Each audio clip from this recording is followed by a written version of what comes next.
Good morning, everyone. Oh, I can't see you very well, and I bet you can't see me. Let's get some light going. 1, 2, and 3. Yes, that's so much better, right? Man, it's really hard to do some things in the dark. Like, it's really hard to find your keys in the dark.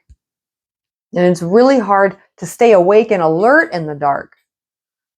Now, some things you should do in the dark, like you want to sleep, right? Or maybe play hide and seek. But a lot of things, especially like my videos, we really need the light.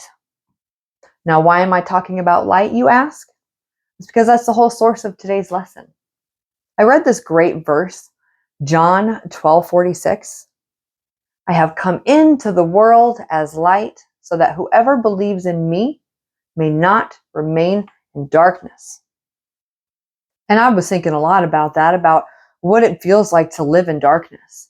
And, for some people out there that do not believe in Jesus, that do not agree or believe that he came to this earth for us and died for us and then rose for us, well, a lot of those people might live without hope, and that can kind of be a sense of darkness. And it's such a great blessing that we can share a little bit of our light maybe with them if we're ever given the chance. But then I got to thinking, how do you keep your light on? It's not easy to constantly keep bright and happy and joyful. Life gets super hard.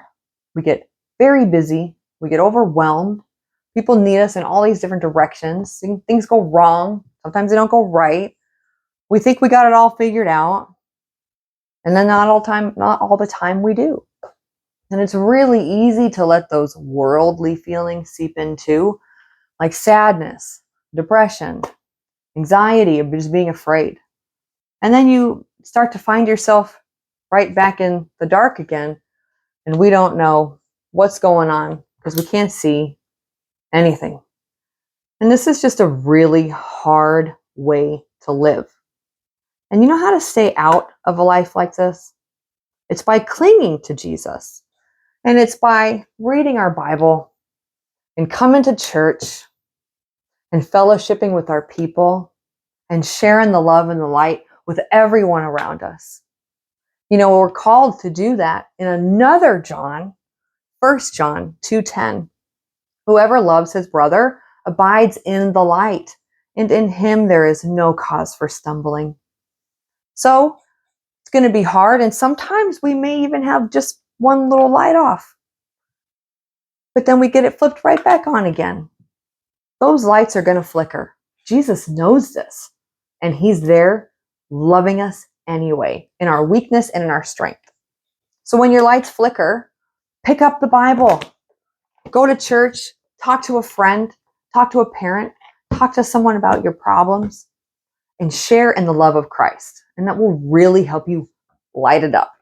And I really encourage you this week to try and go forward and light up someone else's day. You can do that with a smile, with a conversation, with a lending hand, or a hug. Lots of different ways.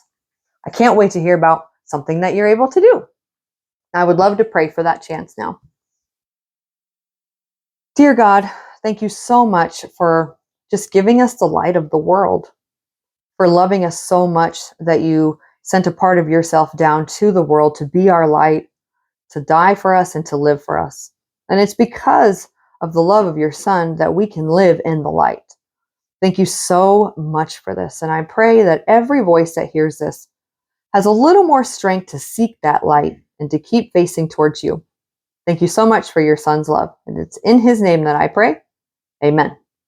Everybody have a great day.